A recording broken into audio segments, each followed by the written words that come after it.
I like to think of it similar to I played violin, so I can relate it to an orchestra. So um, we have our, your string, your bass, and your percussion areas, and they all have their sheet of music to play off of. But if we don't time it right, and if we're not all reading from the same sheet of music, then things don't align. The music doesn't sound right. So I like to think of my role as kind of being the conductor and helping make sure that we're all working together in sync to make sure that we're really creating an atmosphere that's safe and that we're helping each institution further their mission to educate and further research within our state.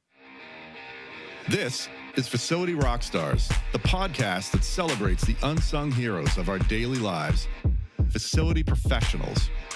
I'm your host, Jay Culbert. Join me as we honor these great leaders, sharing stories, insights, and expertise that empower us all to learn and grow together. Facility Rockstars is sponsored by Coludus, operating the way you operate in order to make your life easier. Welcome back to Facility Rockstars. I'm your host, Jay Culbert, and get ready because today we're going to travel from a college campus all the way to the deck of a lobster boat. You'll learn more about that as we go along. So today's guest is a seasoned compliance consultant and healthcare operations expert with years of experience in high-stakes roles across organizations like Citra Health Solutions, Maine General Health, Martins Point Healthcare, and WellPoint. Her career path is a masterclass in leadership, resilience, and navigating complex systems with purpose. She brings a wealth of experience from both the public and private sectors, and her insights into compliance, facilities management, and strategic operations are as thoughtful as they are inspiring. She currently serves as the Chief Facilities and General Services Officer at the University of Maine System. Gretchen Catlin, welcome to the show. Thank you for having me, Jay. Happy to be here. Thanks for investing your time. We're thrilled that you chose to do so. Thank you. Well, so you gave that teaser that we're going to start on campus and end up on the ocean. So we'll walk through that journey. And I'd like to start by asking you, you've gone from compliance and regulatory to a huge college, several campuses. What's been your biggest lesson learned on that journey? I think throughout that journey, my biggest lesson learned is that facility leadership is ultimately about people, not just the buildings. I love that. So what does that mean to you? How would you explain that? So, as you mentioned, I started out early in my career doing compliance, regulatory compliance, and risk management. And I think that early on, I was really focused on mastering those technical skills of budgets, projects, timelines, meeting those regulatory compliance areas. And while all of those are important, they're just not enough on their own. So over time, I realized that the heart of building trust is working with your team and your campus and your partners and the people that you serve. So it's not just meeting those requirements. It's how do you help bring people along the way to understand why those are important, why we should be thinking about them.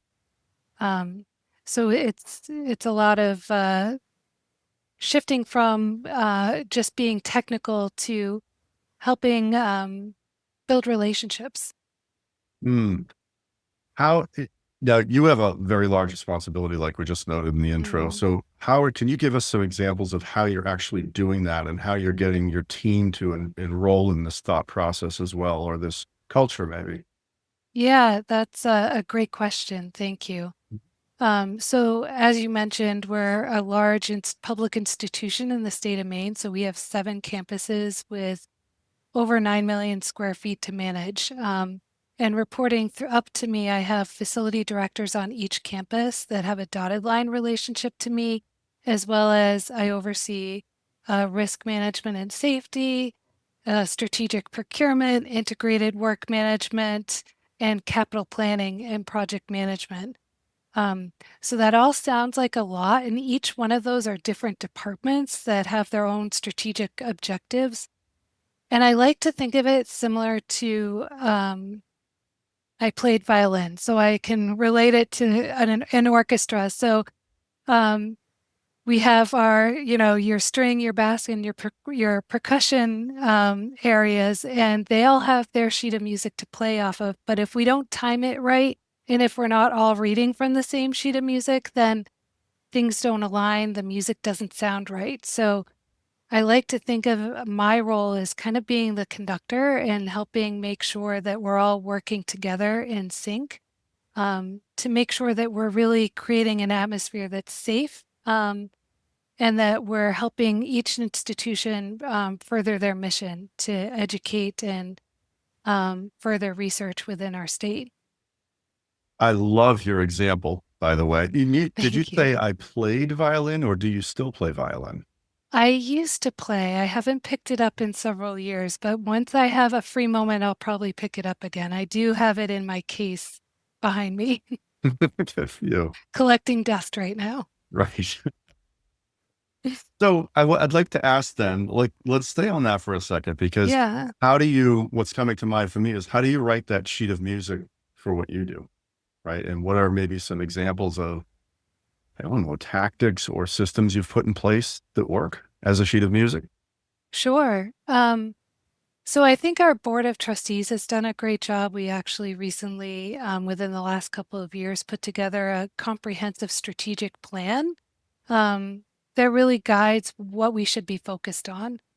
Some of those things include energy efficiency, budget sustainability, and addressing maintenance across all of our campus infrastructure.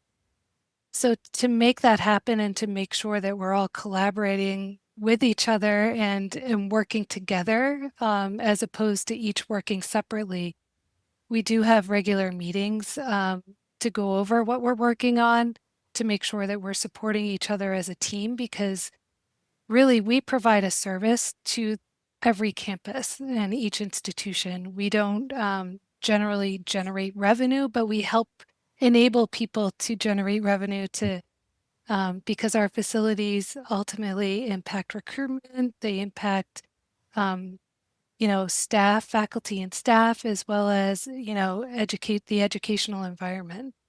Um, so it's important that we're all aware of what our priorities are and supporting each other to make sure we're not working against each other, we're working together to maximize value. It certainly sounds like you're very well dialed in with it too. So congratulations on that. Thank you. Um, on that note, there's something that I don't think we talked about previously, and I didn't realize you oversaw safety, and that's a miss on my part. But could we talk about that for a minute? Because that's been a very Sure. common theme and discussion on the show. And it's been usually been in a manufacturing environment, but this is very different. So how do you look at safety and compliance around safety and keep people safe on the campuses? So it's a big task because one of the biggest things that I've learned coming into the university is the breadth and depth of all the different activities that we do across our state. So it can range from, we have a farming educational facility. So we have students running tractors and faculty, staff running tractors, to um, the world's largest 3D printer at our flagship campus. Um, so we're doing a lot of creative, innovative things, and uh, our safety department has to be well in tune to all of those activities happening so that we can help make sure that there's appropriate safety plans in place, all the way down to, like, managing confined space, um, all of that. So that's important. And we also follow the OSHA regulations as well. Um, and then also creating avenues for people to report if things are, if there is an incident that happens on campus, making sure that we're brought into the loop sooner than later so we can be part of the root cause analysis, and focusing on prevention so that Hmm. accidents don't happen again. I had no idea that you had an active farm, that you were actually running farming equipment. And did you say the largest 3D printer in the world? Yes. Yeah. Wow. What are you printing and making with that machine? They've done a lot. They've actually 3D printed a house Hmm, and a boat that actually went out on the water. So it's a lot of innovative, creative, forward-thinking things. So that is very awesome. exciting. Wow, Yeah, it's like wow. Talk about the diversity of education and experience that you're providing for students in the community. definitely.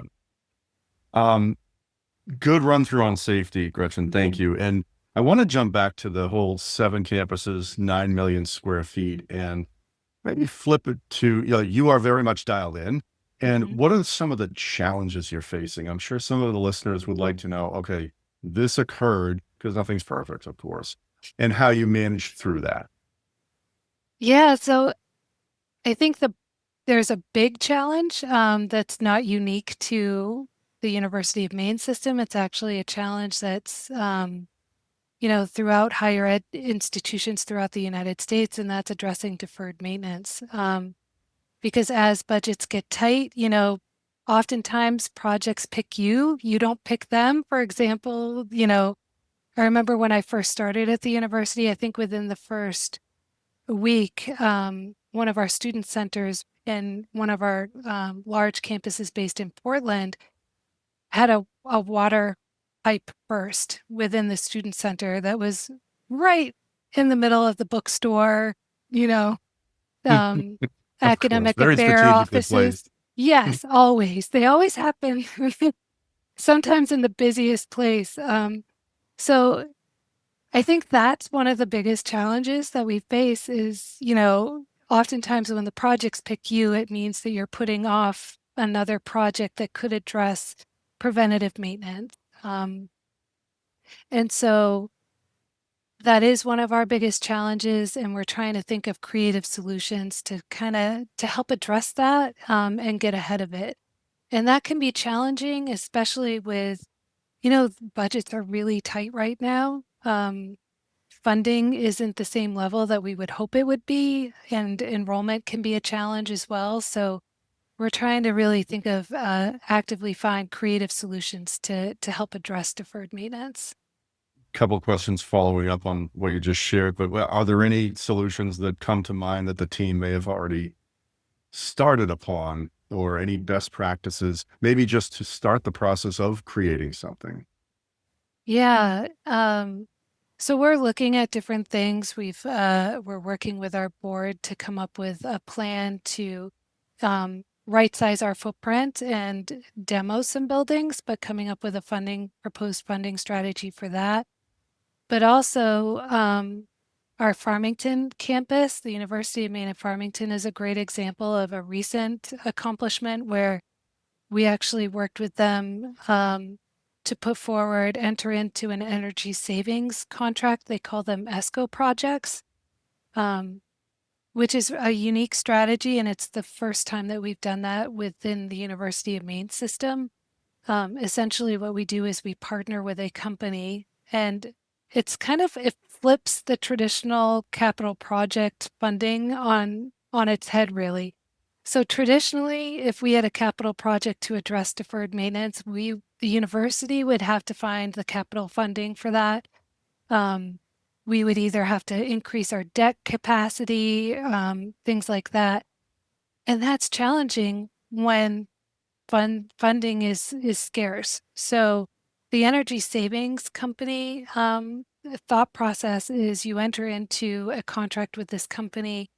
They come in and they perform an energy audit of the campus. And so they identify different areas where if we address maintenance or if we address these certain projects, we can expect to see um, a decrease in our utility costs, for example. So improving efficiency and using those savings to help fund the actual project. So the company foots the bill for the work, and then the university pays them back with the energy savings that we experience.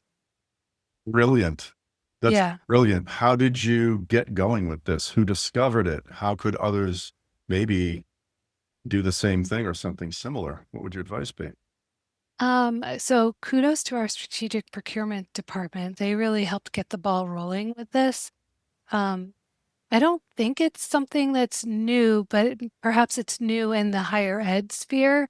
Um, but anyway, so working with our strategic procurement team, and then also capital planning and project management, to get this really going and off the ground, helping to show, the buy-in for it, gaining buy-in. So it's for institutions that have a tight fiscal budget and a low risk tolerance, this may be something worth considering. Um, because the other aspect of this is depending on how you set up the contract, but with an energy savings company, they bear the risk. So they guarantee that you will experience, X% of utility savings every year. If you don't hit that savings, then the energy savings company actually bears the risk of the difference. So, for example, if they guaranteed that you would see a 30% decrease in your utility expenses, and you only hit 28, then the company would bear that difference, the 2% difference. Wow. So, So that's a very high level of confidence on what they're proposing. And right, it sounds like little to no risk for the owner or the entity or the school. right. It's been a great partnership so far. We entered into this in 2023, I think. And then just in 2024, we experienced a 42% reduction in our utility expenses. Wow. So was the Yeah. target 30 and you hit 42?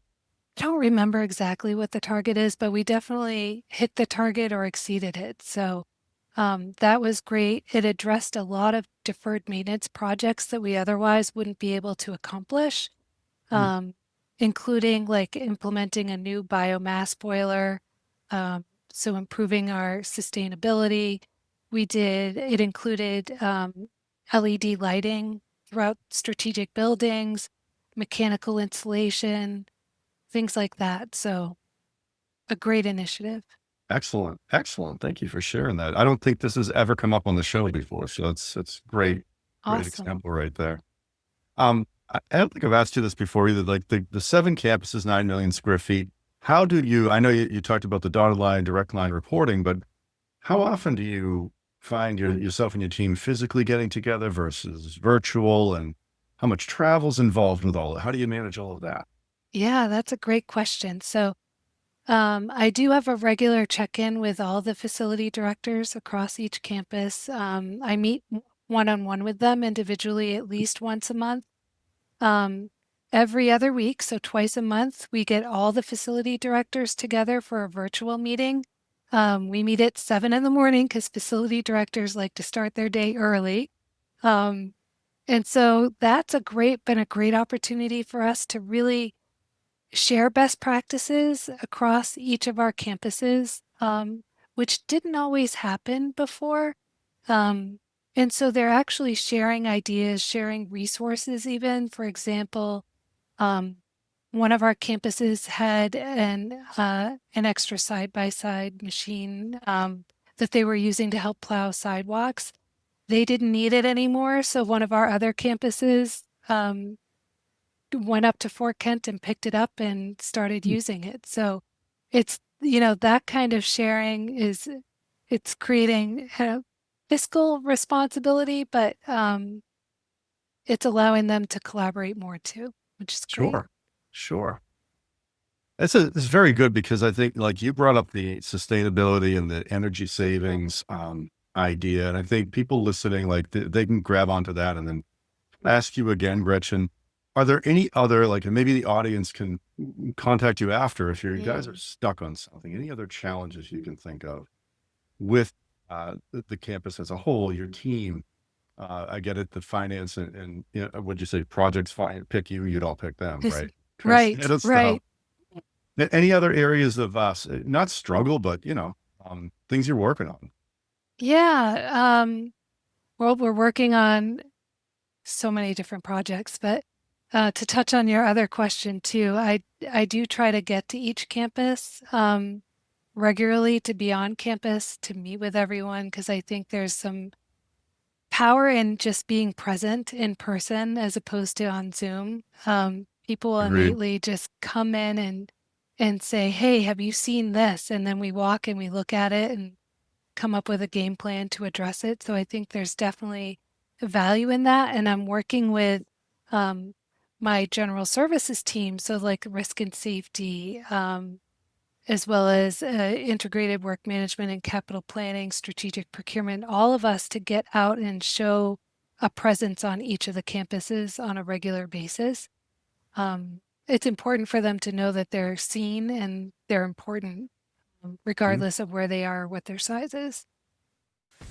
Hey, rock stars. If you're tuning into the podcast and are feeling overwhelmed by all the maintenance demands at your facility, don't stress. We've got you covered. Our sponsor, Coludis, is your go-to partner to help you tackle all those demands and get them done right, on time, and with top-notch quality. From project planning to execution, Coludis is there to make hard work easy. Visit coludis.com today to get started.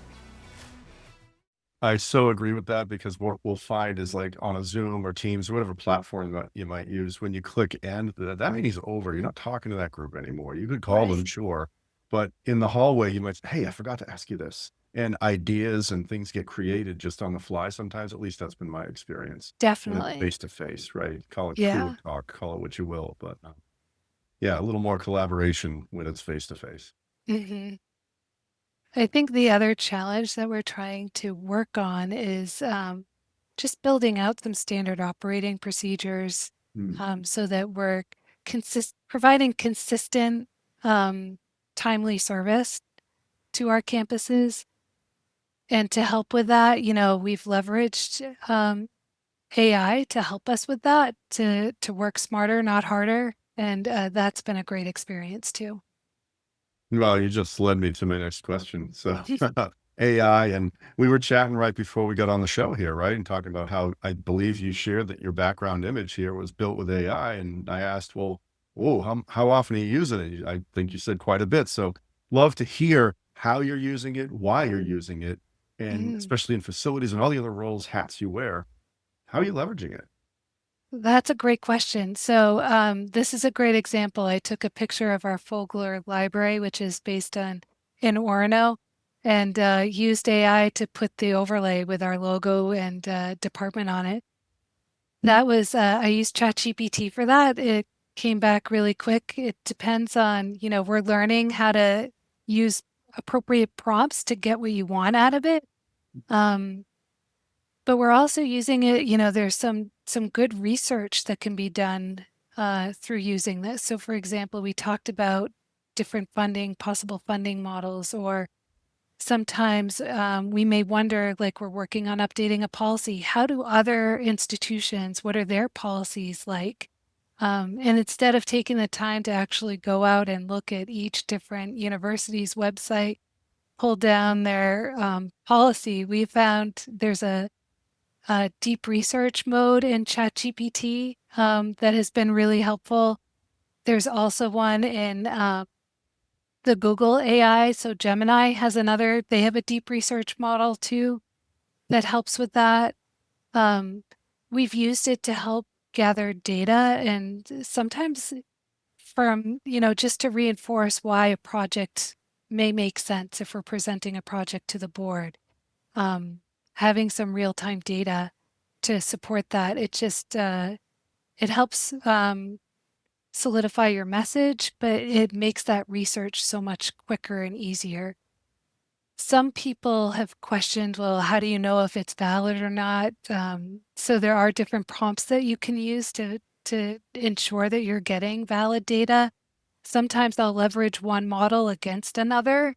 So I'll take one prompt and put it in ChatGPT, or I might go into Gemini or Perplexity and use the same prompt and see if I get similar answers or not. Um, so yeah, it's it's a good I tool. love how it's fantastic. And you're using it to build out your, like, you took the challenge of building out standard operating procedures and dumped it right into, well, then dump it into AI, but you're leveraging AI to, Right. wow. And how far along the path have you gone? Have you been able to build any yet? Yes, actually, there's another AI tool called Scribe, which is one that will actually watch what you're doing, and, make a professional step-by-step procedure. So, for example, we've used that for our integrated work management team to create standard operating procedures for new employees that come on that need to know, how do I create a work order for facilities in the system? Mhm. Um, Whereas before we would have had to use screenshots, manually take screenshots, type the words that say what to do. It could take hours to do that. Whereas if you have a tool that can actually watch you flow through the steps and document it for you, it's been a game changer. I wasn't aware of that. That's phenomenal. So we in our company will use some of us will use AI, Mhm. some won't, some are comfortable, some are not, some are willing, some are not. How does your team feel about it as a whole? And are they all enrolled in the process or how's that playing out for you? So I hope my team will back me up on this if they're asked, but Mhm. they seem to be leaning into it as a tool and a resource to make our lives easier. Uh, we have a standing item on our regular check-in. So we have a staff meeting, and a standing item on our staff meetings is to talk about how we're leveraging AI, and share what we've found, what tools have we found, what have we used it for. Um, and so we're using that to share with each other, because one thing about AI is it's changing, it's ever evolving. And so the tools that we use today are not always the tools that we're using in the future. Um, so Oops.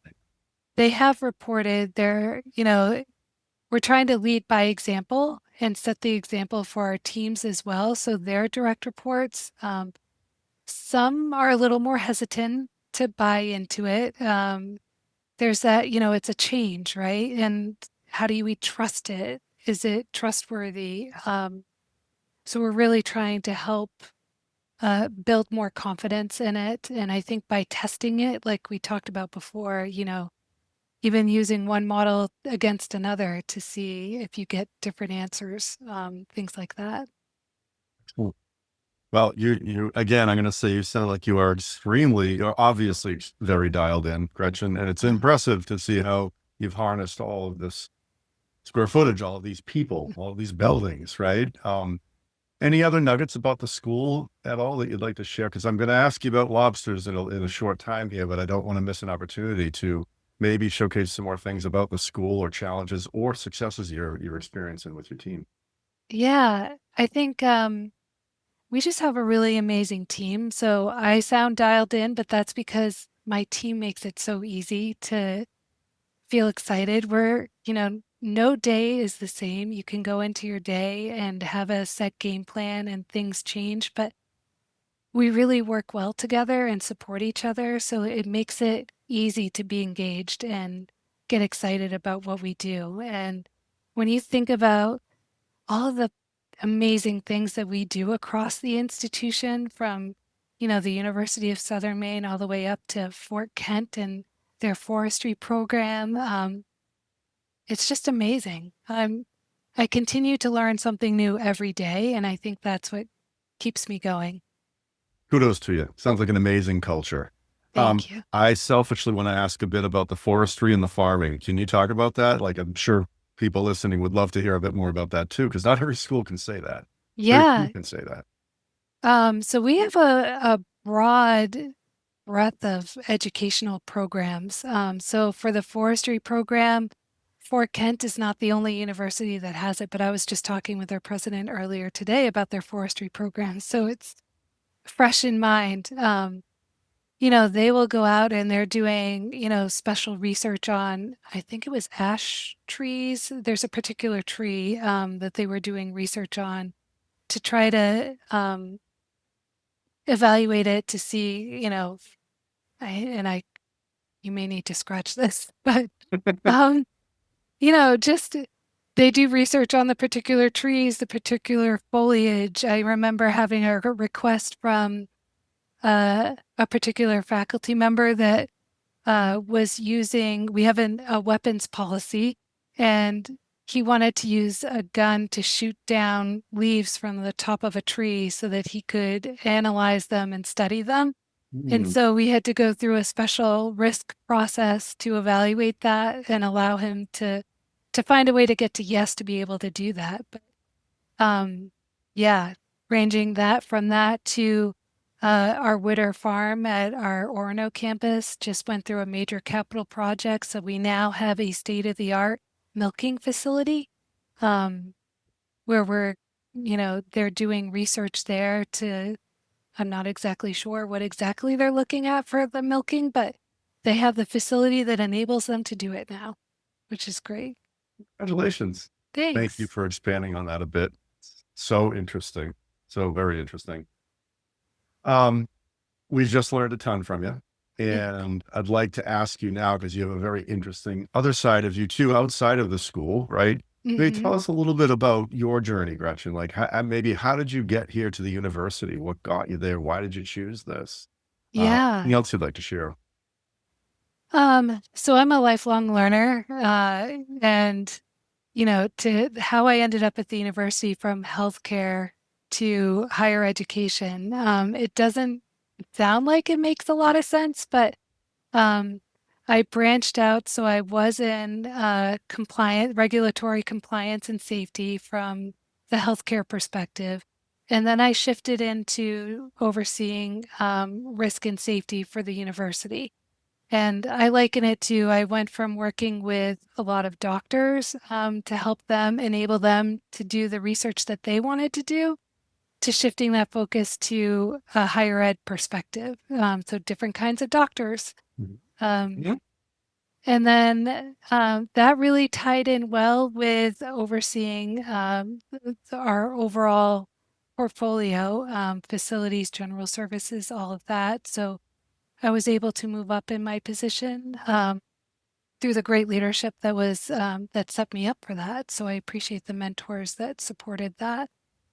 Um, I am my daughter goes to the university. My mom is still an employee at the University of Southern Maine, so I like to say that now I'm part of the family. That's fantastic. Oh, excellent. I actually want to key in on something you just said too. You mentioned Yeah, mentors and you gave them some credit for, what you've been able to accomplish. I think you said set you up for it. yeah. This is a really, I like this topic a lot. It's come up on the show. And of course, it comes up in life. Can you say a little bit more about the mentors and, did you find them? Did they find you? And, how did they help you? Yeah, so I remember one of my first mentors was when I worked at WellPoint, very early on in my career, right out of college. I knew I wanted to get into leadership. So my manager at the time set me up with Al Lessie, and he was a leadership coach and taught me a lot about just my leadership presence. Um, how to, inflect my voice, don't be so quiet, things like that. That really helped me from the build of a solid foundation. And then I think, once I got to the university, my current leader, Ryan Lowe, has been a great advocate for me, opening up many doors, really supporting creative ideas and problem solving. And I think that's really that and my former boss, Chip Gavin, um, who again, just gave me the coaching, gave me the opportunities to present to the board, to have a seat at the table was Mm, really important. that is so great to hear. And earlier you mentioned too that you're a lifelong learner. I think you said that. Mm, And, so because let's face it, some people really, really benefit from mentors, but you need to be ready to listen and learn, or right. you might miss it. And you certainly doesn't sound like you missed it at all. It was a really, real good experience for you. So true. Thank you. Awesome. What do you mind me asking what your daughter is studying at the school? She is a double major with a minor, so she's studying economics and finance with a minor in honor studies and set to graduate in December. Awesome. Yeah, Very accomplished. You must be proud. I am. And Oh, that's looking great. forward to the next generation. I have another daughter right behind her she's a junior in high school and hoping to go to one of our campuses as well. Excellent. Excellent. Can Yeah, we jump onto the deck of a lobster boat now? Is this of a good time to? course. Okay, hey, let's talk Yes. that. Let's talk about Maine lobsters and how you're involved. Okay. So I have my own lobster license, so I haul my Oh, own traps. Yeah. nice. Um, and I help my husband is a graduate from Maine Maritime. So he's a marine engineer, but decided to stop shipping offshore and be home more. So he's a commercial lobsterman now too, and he has 800. He has way more traps than I do. He has 800 out in the water. Um, and he pulls on me from time to time to fill the gaps when one of his sternmen calls out sick. So I've been known to haul my 400 a day traps as well. That sounds like a lot of traps in a day. It takes a full day. It's a long day. We start early in the morning, like 3:30, 4 in the morning. Don't get home until 4:35 at night. So it's a full day. Yeah, But I'd say a little more than full. yeah, Wow. And so he got into, did you get into lobstering or he get into lobstering first? Who he started? he got into it first. He's been Okay. doing it since he was 8 years old. It's Oh, just wow. in him. And then if you're gonna be part of the family, it's like you gotta join in. So I got my license, and now our kids have their student licenses, working towards their commercial licenses as well, because we like them to have a backup plan. So you can be a lobsterman, or you can go to school and get your education, or do both. Mm. Yeah. I don't know if this is a topic that we can, I don't know if it's considered political, but what about the way the traps are roped and the whales? Is that something that came into play with you guys? It actually is. And I was, I attended a few of the Lobster Association meetings talking about that, and um, was an advocate for my husband and my kids there. They got in early. I told them if you can't beat them, you got to join them. So be part of the solution. And Mm, we're actually working with NOAA on testing out some of those ropeless traps, which is that's pretty great. cool. Um, they Awesome. have an iPad, so it's a separate trap that has the buoy inside it. Um, so you set the trap, and there's no buoy lines out there, and you mark it on your iPad, Mhm. and then when you go to haul it, you put in the sounder in the water, press a button on the iPad, it releases the buoy, it pops up, and then you can haul the trap. That is fantastic. I was Yeah, completely unaware of that tech. That's yeah, so you're just testing that, right? You still have this right. traditional, but this is a test. Yeah, so they have, my husband has 5 of the testing traps, I'll say, with NOAA. So he sets the trap on. It's a special trap. He adds it onto his trawl, which is a string of traps. So often, like there's 12 lobster traps tied together. Um, and then at the end of it, they include this trap. The trap doesn't catch lobsters. It's just a trap to hold the buoy. Um, I see. Okay. Okay. Wow. yeah. All right. Now I have a question about eating lobster. Well, two questions. First off, Ah, bring them to the docks first. Is there like a broker there? Or what do you do with all these lobsters? great question. So they work from a wharf, and the wharf ends up buying the lobsters. So it's like the broker. Mhm. So they haul all of their traps, they bring them in, the wharf weighs them, and then gives them a slip, and they get paid. Hmm. Awesome. And so here's the eating question, right? You see lobster all the time. Did you ever enjoy eating it? I guess is the first question.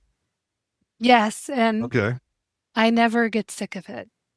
That's great. That's the other Great. question. Everyone always asks, "Do you ever get sick of it?" And I don't think I ever could. I do like a good crab though once in a while too. Mhm. So the Maine crabs are I find them very sweet. So yeah, No, are you talking blue crabs? Jonah crabs. Jonah crabs. Yeah, of course. Yeah. Okay. All right. Yum. Yeah. Yum. Yum. How about travel? And do you even have time to travel? I mean, you're lobstering at 3:30 in the morning. You're running 9 million square feet on a campus. Is there time? Yeah, well, we do get vacation time, so I travel on my vacations, but um I do it. It's hard to leave where yeah, I live on an island, so it's hard to leave here because it's just such a beautiful place to live. So, um I travel some. I just went to Ireland with my mom. Oh, So that was great, but yeah, I'm a Mainer through and through. yeah, Maine is just gorgeous. My wife and I love the Cape and Maine. Uh, She leans a little more towards Maine. I lean a little more towards the Cape, but yeah, Maine's a beautiful countryside. It's gorgeous up there. Beautiful. well, if you make it up this way, I'll give you a ride on my boat. All right, that's an invitation I'll take. We'll haul some traps. I would love to do that. Awesome. Awesome. Well, Gretchen, I want to give the audience the opportunity to ask you some questions. So maybe just contact information, or what's the best way for people to get in touch with you, if that's okay with you, if they have more questions. LinkedIn is a great way to get in touch with me, or my email. Mhm. So Gretchen.Catlin, Catlin at maine.edu. Awesome. Very, very good. Thank Thank you you. so much for taking all this time today and like really sharing your journey, teaching us so much about a lot of innovative things that you're doing. We learned about the lobster traps too. I did not know about the ropeless or the buoy in the trap. Really appreciate your time and investing it today. Thank you, Jay. I appreciate your time too. It's been a pleasure. Of course. And Thank for you. everyone listening, hope you enjoyed the show. If you learned something, if you laughed, tell someone else about it.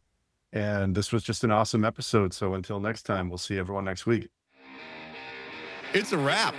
Another episode of Facility Rockstars is in the books. Facility Rockstars is sponsored by Coludus, operating the way you operate in order to make your life easier.